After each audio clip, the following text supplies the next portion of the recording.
Biggest game changer IBPS PO மெயின்ஸ்ல இருக்கக்கூடிய descriptive writing பெருசா effort போடாம 25 மார்க் உங்களுக்கு கையில அப்படியே கொடுத்துருக்காங்க. அசால்ட்டா 20 மார்க் தாராளமாவே வாங்கலாங்க. ஸோ இந்த வீடியோ உங்களுக்கான தெளிவான எக்ஸ்பிளனேஷன் அப்கமிங் டேஸ்ல நீங்க எப்படி ப்ராக்டிஸ் பண்ணணும், என்னென்ன மாதிரி கொஸ்டின்ஸ் எதிர்பார்க்கலாம் அண்ட் என்னென்ன தவறுகள் நம்ம எக்ஸாம்ல போயிட்டு பண்ணக்கூடாது, அதற்கு நம்ம இங்க இருந்தே எப்படி ப்ரிப்பேர் பண்றது, வீட்டில் வந்து நம்ம எப்படி ப்ரிப்பேர் பண்றது அப்படின்றது எல்லாமே இந்த வீடியோல நம்ம பார்க்கலாம்.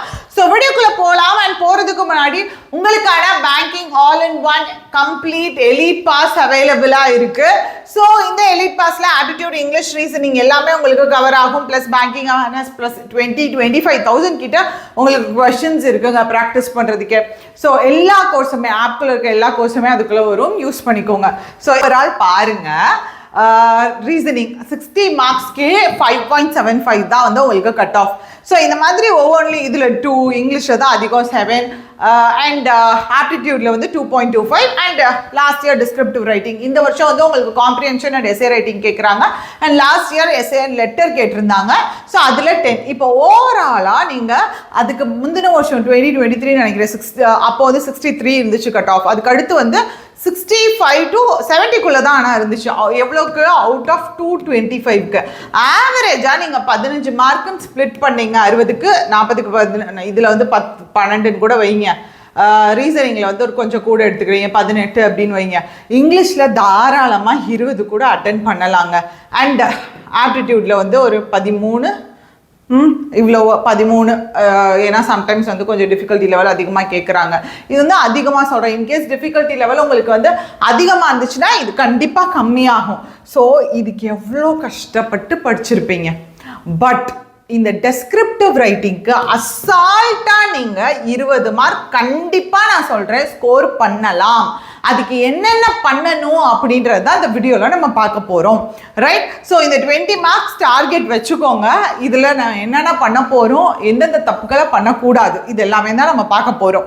ஸோ எஸ்ஏ ரைட்டிங்க்கு வந்து உங்களுக்கு 15 மார்க் இருக்குது, காம்ப்ரிஹென்ஷனுக்கு 10 மார்க்ஸ் இருக்குது. காம்ப்ரிஹென்ஷன் கொஸ்டின்ஸ் நிறைய பேருக்கு டவுட் இருக்குது, அதுவுமே நான் உங்களுக்கு எக்ஸ்பிளைன் பண்ணுறேன். ஸோ நான் இந்த இதை வந்து உங்களுக்கு KR Logics டெலகிராம் குரூப்லேயே ஷேர் பண்ணுறேன்ப்பா. என்னென்ன மாதிரி டாபிக்ஸில் எக்ஸ்பெக்ட் பண்ணலாம், ஏன்னா நீங்கள் ப்ராக்டிஸ் பண்ணுறதுக்கு வேணும் இல்லையா, அதுக்காக கொண்டு வந்தேன். இப்போ banking and economy, role of digital banking in financial inclusion, இது வந்து கண்டிப்பாக முக்கியமான ஒரு டாபிக் தான். ஏன்னா பேங்கிங் அண்ட் எக்கானமியில் கண்டிப்பாக ஏதோ ஒன்று வர வாய்ப்பு இருக்குது. ஸோ அடுத்தது challenges and risk related to cyber security. So இந்த மாதிரி ஒவ்வொரு இதுலேயுமே நான் சாம்பிள்ஸ் கொண்டு வந்திருக்கேன். இது technology and innovation, so AI கொண்டு வரதா இருக்கட்டும், அண்ட் ட்ரெடிஷ்னல் பேங்கிங்கில் டெக்னாலஜியோட இம்பேக்டாக இருக்கட்டும், இந்த மாதிரி. அண்ட் அடுத்தது ஜென்ரலாக உங்களுக்கு நிறையா இருக்கும், social and development issues related, women empowerment, அடுத்து யூத் அன்எம்ப்ளாய்மெண்ட், இந்த மாதிரி. அண்ட் அடுத்தது பார்த்தீங்க அப்படின்னா current events, current and environmental affairs, இது ரிலேட்டடாக. இப்போ நான் வந்து பேங்கிங் ரிலேட்டடாக சூஸ் பண்ணணுமா, இல்லை வந்து நான் ஜென்ரலாக சூஸ் பண்ணணும்னா நீங்கள் உங்களுடைய நாலேஜை பொறுத்து, நீங்கள் எந்த அளவுக்கு அப்டேட்டடாக இருக்கீங்க அப்படின்றத பொறுத்து. ஃபஸ்ட்டு இது எப்படிலாம் வந்து உங்களுக்கு கரெக்ஷன் இருக்கும், பிகாஸ் ஆட்டோ கரெக்ட் அப்படின்ற பட்சத்தில் எப்படிலாம் இருக்கும் அப்படின்னா, ஸ்பெசிஃபிக்காக ஒரு பர்டிகுலர் கான்செப்ட் எடுத்துக்கோங்க. இந்த கான்செப்ட் எடுத்துக்கோங்க. இப்போ நான் எஸ்ஏ ரைட்டிங்க்கு நான் கொடுக்குறேன். எஸ், இதோட டாபிக் பார்த்தீங்கன்னா பேங்கிங் மர்ஜர், அதாவது merger of banking in banking sector, அது வந்து எந்த அளவுக்கு ரோல் ப்ளே பண்ணுது அப்படின்றது தான் கான்செப்ட்.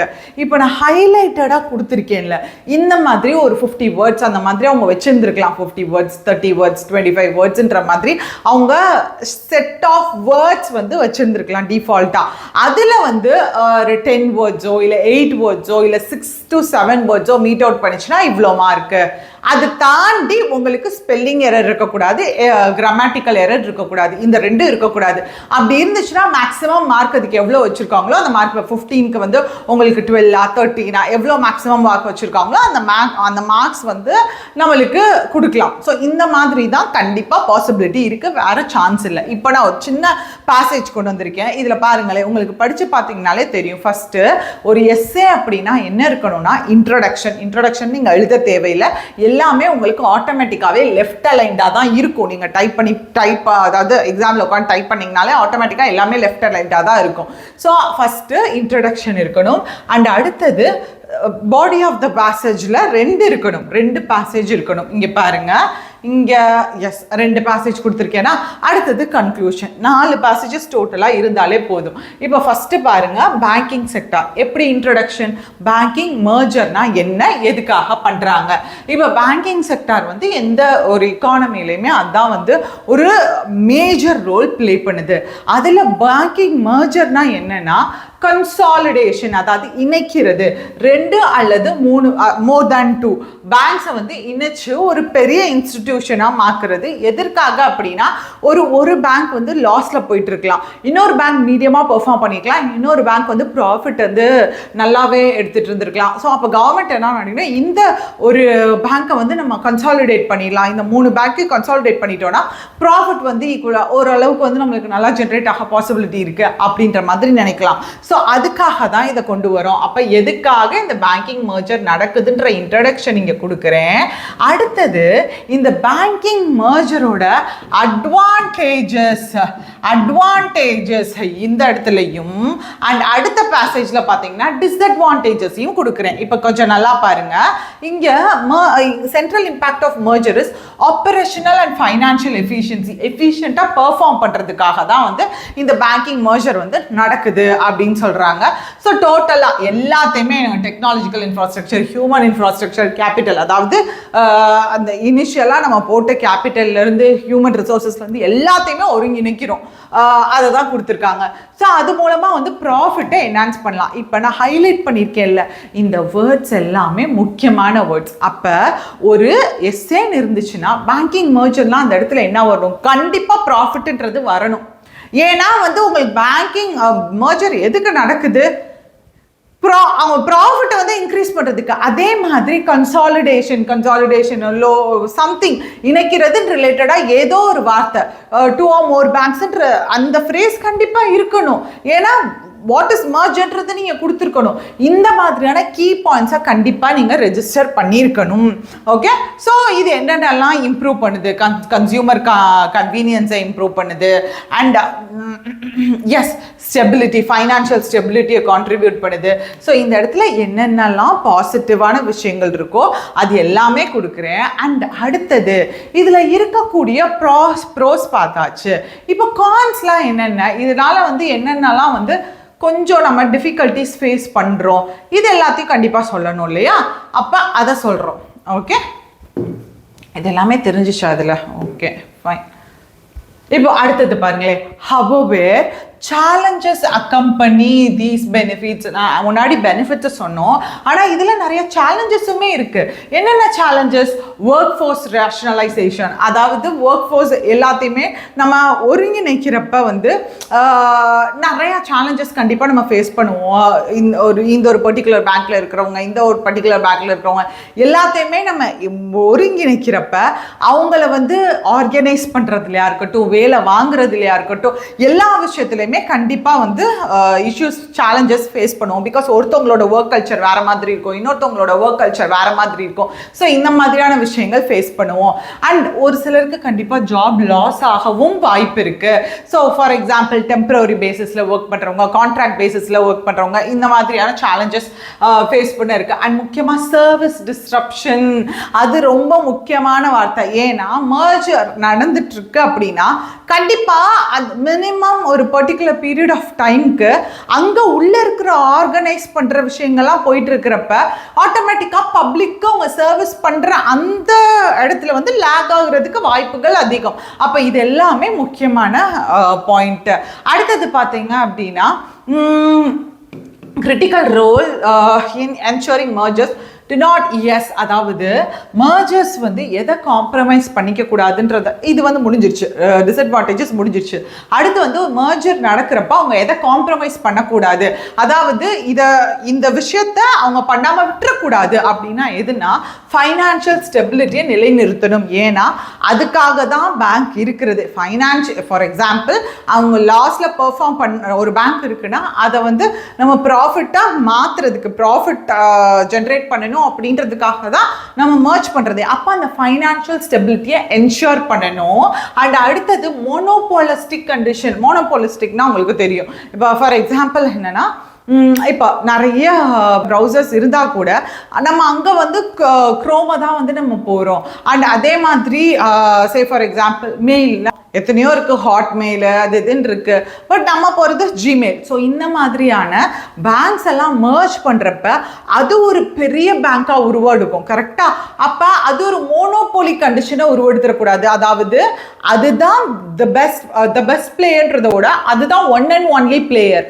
அந்த பர்டிகுலர் பேங்கிங் ரிலேட்டடான சர்வீஸ் ப்ரொவைட் பண்ணுறது அந்த ஏரியாலேயோ அந்த கண்ட்ரிலேயோ அந்த ஸ்டேட்லேயோ whatever it might be அந்த கண்ட்ரிலேயோ அது வந்து ஒன் அண்ட் ஒன்லி சர்வீஸ் ப்ரொவைடராக ஆயிடக்கூடாது. அதான் மோனோபோலிஸ்டிக் கண்டிஷன். ஸோ அதை வந்து என்ஷூர் பண்ணிக்கணுன்றாங்க. சரி, இப்போ ப்ரோஸ் கான்ஸ் எல்லாமே முடிஞ்சிருச்சு. அண்ட் என்ன மாதிரி ஆயிடக்கூடாது அப்படின்றதையும் ஒரு அட்வைஸ் மாதிரி சொல்லியிருக்காங்க. அண்ட் கன்க்ளூஷன், இதனால் நம்மளுக்கு என்னெல்லாம் தெரிய வருது? ஃபைனலி எல்லாத்தையுமே சொல்லிட்டு நம்ம என்ன கன்க்ளூட் பண்ணுறோம் அப்படின்றத சொல்லணும் இல்லையா? எஸ். அப்போ பார்த்தீங்க அப்படின்னா இது ஒரு சூப்பரான வார்த்தை யூஸ் பண்ணியிருக்காங்க, டபுள் எட்ஜ்டு ஸ்வார்ட் மாதிரி. ரெண்டு பக்கமே கூர்மையான ஒரு ஸ்வார்ட்னா எப்படி இருக்கும், அது பயங்கர பார்த்து கேர்ஃபுல்லாக ஹேண்டில் பண்ணும் இல்லையா? ஸோ அந்த மாதிரி தான் இதில் நிறைய விஷயங்கள் நம்மளுக்கு பாசிட்டிவாக இருந்தால் கூட, க்ரோத்து, இன்னோவேஷன், ஸ்டெபிலிட்டி, இந்த மாதிரி நிறைய விஷயங்கள் நம்மளுக்கு பாசிட்டிவாக இருந்தால் கூட, ஆனால் எம்ப்ளாய்மெண்ட் ஆப்பர்ச்சுனிட்டியாக இருக்கட்டும், கஸ்டமருக்கு சர்வீஸ் ப்ரொவைட் பண்ணுறதா இருக்கட்டும், மார்க்கெட்டுக்கு ஒத்து போகிற மாதிரியான விஷயங்களை கொண்டு வரதுலையா இருக்கட்டும், இந்த மாதிரி நிறைய சேலஞ்சஸும் இருக்கு. ஸோ இதை சொல்லி கன்க்ளூட் பண்றோம், ரைட்? ஓகே. ஸோ ஃபைனலாக பார்த்தீங்க அப்படின்னா அஃப்கோர்ஸ் வந்து நம்ம கஸ்டமர்ஸ்ட ட்ரஸ்ட்டை மெயின்டைன் பண்ணுறது தான் வந்து ஒரு முக்கியமான விஷயம். ஸோ எஸ்ஏன்றதை பொறுத்த வரைக்கும் உங்களுக்கு கண்டிப்பாக கீவேர்ட்ஸ் முக்கியம். அண்ட் மோரோவர் என்னென்ன பண்ணக்கூடாதுன்னா, நான் வந்து ரொம்ப ஃபேன்சியான வேர்ட்ஸ் தான் யூஸ் பண்ணுவேன், அந்த மாதிரிலாம் போகவே போகாதீங்க. Make it as simple as possible. எவ்வளோக்கு எவ்வளோ சிம்பிளாக உங்களால் முடியுமோ அவ்வளோக்கு எவ்வளோ சிம்பிளாக நீங்கள் கொண்டு போங்க எஸ்ஏவை. That is for better. நீங்கள் டிஃபிகல்ட்டான வேர்ட் யூஸ் பண்ணுறீங்க, அந்த இடத்துல ஸ்பெல்லிங் மிஸ்டேக் ஆகுதுன்னா தேவையில்லாம மார்க் போகும். எதுக்கு? நமக்கு தெரிஞ்ச வார்த்தையை ஈஸியாக எதோ உங்களுக்கு ஸ்பெல்லிங் எரர் இல்லாமல் உங்களுக்கு தெரியுமோ அந்த வார்த்தைகளை யூஸ் பண்ணுங்க. தட்ஸ் இட் எஸ்ஏ பொறுத்த வரைக்கும். அண்ட் முக்கியமாக அடுத்தது காம்ப்ரிஹென்ஷன். இப்போ ரீசெண்டாக NICL ஏஓவில் நடந்தது. ஆக்சுவலாக அவங்க வந்து மல்டிபிள் சாய்ஸ் படி கேட்கல. இப்போ நான் ஒரு எக்ஸாம்பிள் கொடுத்துருக்கேன், இந்த பேசேஜை ரீட் பண்ணுங்க. உங்களுக்கு ஒரு டைம் கொடுக்குறேன், ஒரு 2 minutes பாஸ் பண்ணிட்டு கூட ரீட் பண்ணுங்க, வீடியோ பாஸ் பண்ணிட்டு ரீட் பண்ணுங்க. ஸோ எதை பற்றி கொடுத்துருக்காங்கன்னு பாருங்க. இந்தியன் பேங்கிங் செக்டார், கண்ணாடி போர்டில் கண்ணு தெரில, Indian banking sector has undergone a remarkable transformation over, okay படிச்சுக்கிறேன் நானும்.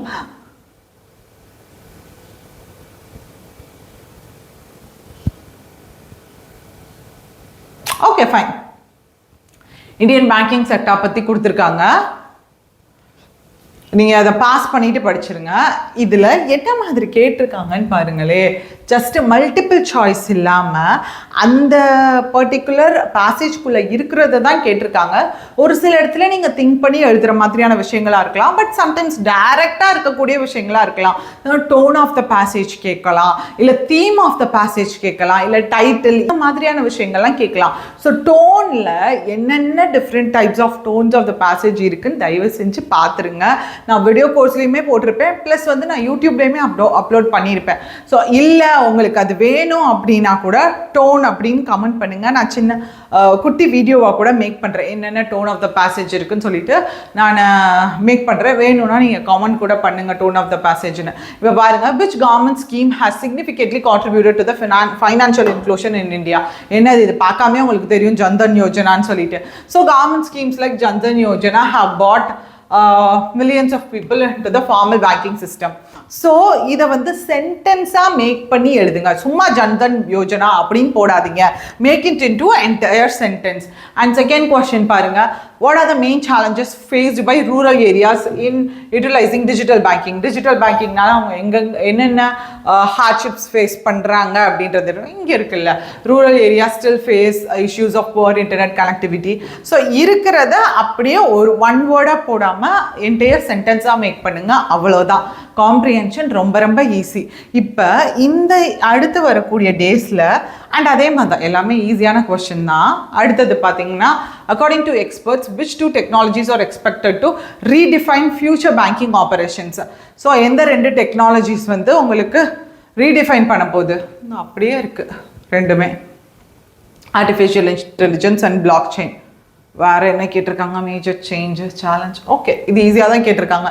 மற்றபடி அந்த தீம் டோனு இந்த மாதிரிலாம் டிஃப்ரெண்ட்டாக கேட்கலாம். இதுக்கு நான் நிறையா ஆர்சி உங்களுக்கு நடத்தியிருக்கேன். நான் சொன்ன மாதிரி டோன் வேணும் அப்படின்னு நீங்கள் நினச்சிங்க, நீங்களாக பார்த்துக்கிறீங்கன்னா ஓகே. இல்லை வேணும்னு நினச்சிங்கன்னா டோன் ஆஃப் த பேசேஜஸ்க்கு எனக்கு குட்டியாக வீடியோ போடுங்க, என்னென்ன பேசேஜ் என்ன மாதிரின்னு சொல்லி போடுங்கன்னு சொல்லுங்கள், நான் போடுறேன். நாளைக்கு கூட வீடியோ அப்லோட் பண்ணுறேன். சரியா? இப்போ முக்கியமாக நீங்கள் பண்ண வேண்டியது ஃபஸ்ட்டு எடுத்த உடனே எப்பயுமே ஒரு பேசேஜ் இப்போ எஸ்ஏ ரைட்டிங்குள்ளே போகிறீங்கன்னு வச்சுக்கோங்களேன், ஒரு நிமிஷம் எடுத்துக்கோங்க. ஃபஸ்ட்டு 10 நிமிஷம் எஸ்ஏ ரைட்டிங் எடுத்துக்கிறீங்கன்னா ஒரு நிமிஷம் எடுத்துட்டு ஹிண்ட் மாதிரி எழுதிக்கோங்க. இப்போ நம்ம பார்த்தா merger in banking sector hint மாதிரி நோட் பண்ணிவிட்டு இந்த ஒரு நிமிஷத்தில் இன்ட்ரடக்ஷன் இது பற்றி சொல்ல போகிறேன், பேசேஜில் இது 2 சொல்ல போகிறேன், ஒரு 1-1.5 கூட எடுத்துக்கோங்க. அடுத்தது கன்க்ளூஷன் இதை சொல்ல போகிறேன்னு சொல்லிட்டு ஹிண்ட்டை எழுதி வச்சுட்டு அடுத்து டைப் பண்ணி பழகுங்க. மொத்தமாக எழுதி டைம் வேஸ்ட் பண்ணாதீங்க, பட் ஹிண்ட் எழுதாமையும் போயிடாதீங்க. ஏன்னா நம்மளுக்கு டைப் பண்ணிட்டு இருப்போம், அடுத்து யோசிச்சு டைப் பண்ணுவோம். அதுக்கு நம்ம ஹிண்ட்டை நோட் பண்ணி வச்சுருந்தோம்னா நம்ம டைப் பண்ணுறப்ப நம்ம சென்டென்ஸை நம்மளாம் மேக் பண்ணிக்கலாம். ஓகே, அண்ட் ஃபைனலி ஃபஸ்ட்டு என்ன பண்ணணும்? ஒரு ஹிண்ட்ஸ் எழுதி வைக்கணும். இது இனிஷியலாக. அண்ட் ஃபைனலாக ஒரு டைம் வந்து கம்ப்ளீட்டாக எக்ஸாமைன் பண்ணிடுங்க, கோத்ரூ பண்ணிடுங்க. ஓகேவா? Go through the entire passage. ஏன்னா நம்மளே அறியாமல் கிராமட்டிக்கல் எரர் இருக்கலாம், இல்லை ஸ்பெல்லிங் எரர் இருக்கலாம். ஸோ அதனால் ஒரு டைம் வந்து நீங்கள் கோத்ரூ பண்ணிடுங்க. அண்ட் அடுத்தது பார்த்தீங்க அப்படின்னா செகண்ட் ஒன், அண்ட் முக்கியமாக நீங்கள் டைப் பண்ணி ப்ராக்டிஸ் பண்ணுங்கள். ஒரு வாரம் தான் இருந்துச்சுனாலும் பரவாயில்ல, டைப்பிங் ஸ்பீட் இன்க்ரீஸ் ஆகணும். இப்போ இருக்கிறது வந்து கண்டிப்பாக பத்தாது. நீங்கள் இப்போ எந்த லெவலில் இருக்கீங்களோ அதை விட எக்ஸாமில் போகிறப்ப இன்னும் 1 மடங்கு டைப்பிங் ஸ்பீட் இன்க்ரீஸ் ஆகணும். அதனால் நீங்கள் சும்மா மொபைலில் இது பண்ணி ப்ராக்டிஸ் பண்ணுறது அது வேஸ்ட்டு. நீங்கள் டைப் பண்ணி ப்ராக்டிஸ் பண்ணுங்க. ரைட்? ஸோ அடுத்தது, ஏன்னா இது முக்கியம் கண்டிப்பாக. அண்ட் தேர்ட் ஒன், இருக்கக்கூடிய டைமில் நிறைய காம்ப்ரிஹென்ஷன். ஒரு நாளைக்கு அட்லீஸ்ட் 3 பேசேஜஸ் படிங்க. படித்து ஆன்சர் பண்ண ட்ரை பண்ணுங்கள். இது உங்களுக்கு காம்ப்ரிஹென்ஷன் கொஸ்டின்ஸ்க்கு மட்டும் இல்லை, கண்டிப்பாக ஆர்சிக்கும் பயங்கர ஹெல்ப்ஃபுல்லாக இருக்கும். திடீர்னு உங்களுக்கு ஒக்காபுலரி நிறையா கற்றுக்குவீங்க, அது உங்களுக்கு ஃபில்லர்ஸில் யூஸ்ஃபுல்லாக இருக்கும். ஸோ அதனால் அடுத்து வரக்கூடிய நாட்களில் ஒரு நாளைக்கு, ஏன்னா கொஞ்ச நாள் தான் இருக்குது, இல்லை உங்களுக்கு நிறைய நாள் இருந்துச்சுன்னா டெய்லி ஒரு ஆர்சி எப்பயுமே நான் சஜஸ்ட் பண்ணுவேன். கொஞ்ச நாள் இருக்கிறதுனால ஒரு 2 ஆர்சி அதை நீங்கள் ப்ராக்டிஸ் பண்ணி ட்ரை பண்ணிங்கன்னா உங்களுக்கு அங்கே போயிட்டு வந்து உங்களுக்கு வாசிக்கிறதுக்கு ஸ்பீடு வரும். சரியா? இது எல்லாமே நீங்கள் பண்ணணும். அண்ட் லாஸ்ட்லி ஃபேன்சியான வேர்ட்ஸ்லாம் யூஸ் பண்ண வேணாம். ரொம்ப வந்து டெக்னிக்கலி அட்வான்ஸ்டு வேர்ட்ஸ் எல்லாம் வந்து நீங்கள் யூஸ் பண்ணணும்னு நினைக்கிறாதீங்க. unless or until you know the spelling. Spelling தெரிஞ்சிச்சு அப்படின்னா you can go for it, இல்லை அப்படின்னா better you can leave it. So மற்றபடி வந்து அவ்வளோதாங்க. ஸோ ஓரளவுக்கு வீடியோ உங்களுக்கு யூஸ்ஃபுல்லாக இருந்திருக்கும்னு நினைக்கிறேன். வீடியோ யூஸ்ஃபுல்லாக இருந்துச்சுன்னா யூஸ்ஃபுல்னு சொல்லி காமெண்ட் பண்ணுங்கள். அண்ட் ஆல் த பெஸ்ட் எல்லாத்துக்கும். நல்லபடியாக போய் பண்ணிட்டு வாங்க. கண்டிப்பாக டெஸ்கிரிப்டிவ் ரைட்டிங்கில் 20+, நீங்கள் 20+ எய்ம் பண்ணுங்கள். கண்டிப்பாக 20யாவது எடுத்துடலாம். So all the best guys.